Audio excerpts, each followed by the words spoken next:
সালে ট্রানজিশনাল পিরিয়ডে আদেশ দেওয়া যাবে না, তার কারণ যদি সরকার দল দেখাতে পারেন তাহলে আমরা আমাদের আর্গুমেন্ট উইথড্র করে নিব। আর যদি না দেখাইতে পারেন তাহলে ওইটা মাইনে নেওয়াটাই শ্রেয় হবে। ওই সময়কার যে সময়টাতে পার্লামেন্ট ছিল না, প্রেসিডেন্ট সাহেব ছিলেন, প্রেসিডেন্ট সাহেব এই অর্ডার গুলো জারি করেছেন, কারণ এটা ছিল ক্রান্তিকাল। 5 আগস্ট থেকে 12 ফেব্রুয়ারি পর্যন্তও বাংলাদেশের ইতিহাসে অনেক বড় ক্রান্তিকাল। তখন যদি পারা যায় তাহলে এখন পারা যাবে না কেন? এর উত্তর দিয়ে আমি শেষ করে দিচ্ছি।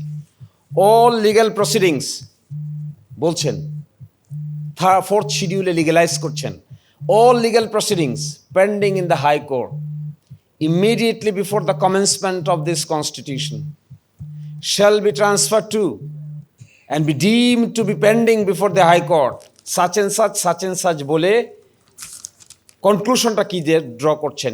any provision of this constitution enabling or requiring parliament to legislate shall, until the day upon which Parliament first meets, as aforesaid, be construed as enabling the President to legislate by order, and any order made under this paragraph shall have effect as if the provisions thereof had been enacted by Parliament.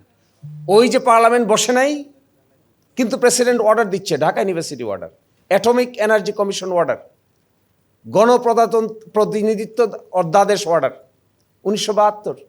Parliament তো বসে নাই, parliament বসবে 7 এপ্রিলে। তার আগে president order দিচ্ছে। এই যে দিচ্ছে অর্ডারটাকে সংবিধানের 4th তফসিলে বলে দেওয়া হচ্ছে এই অর্ডারগুলো প্রেসিডেন্টের উপর ক্ষমতা আরোপ করা হয়েছিল বলেই তিনি দিতে পেরেছেন। আজও দেখবেন Dhaka university order, Dhaka university এক নাই কেন? ঢাকা ইউনিভার্সিটি অর্ডার কেন? আপনি গণপ্রতিনিধিত্ব, বাংলাদেশ গণপ্রতিনিধিত্ব আদেশ কেন? অধ্যাদেশ কোথায় গেল? অ্যাক্ট কোথায় গেল? অ্যাটমিক এনার্জি অর্ডার কেন? অ্যাটমিক এনার্জি আদেশ নাই কেন? অ্যাটমিক এনার্জি অ্যাক্ট নাই কেন? একইভাবে আপনি দেখবেন Bangladesh national liberation struggle order কেন? কারণ ওই সময়কার যে সময়টাতে পার্লামেন্ট ছিল না, প্রেসিডেন্ট সাহেব ছিলেন, প্রেসিডেন্ট সাহেব এই অর্ডারগুলো জারি করেছেন, কারণ এটা ছিল ক্রান্তিকাল। 5 আগস্ট থেকে 12 ফেব্রুয়ারি পর্যন্তও বাংলাদেশের ইতিহাসে অনেক বড় ক্রান্তিকাল। এইটা একটা ট্রানজিশনাল পিরিয়ড।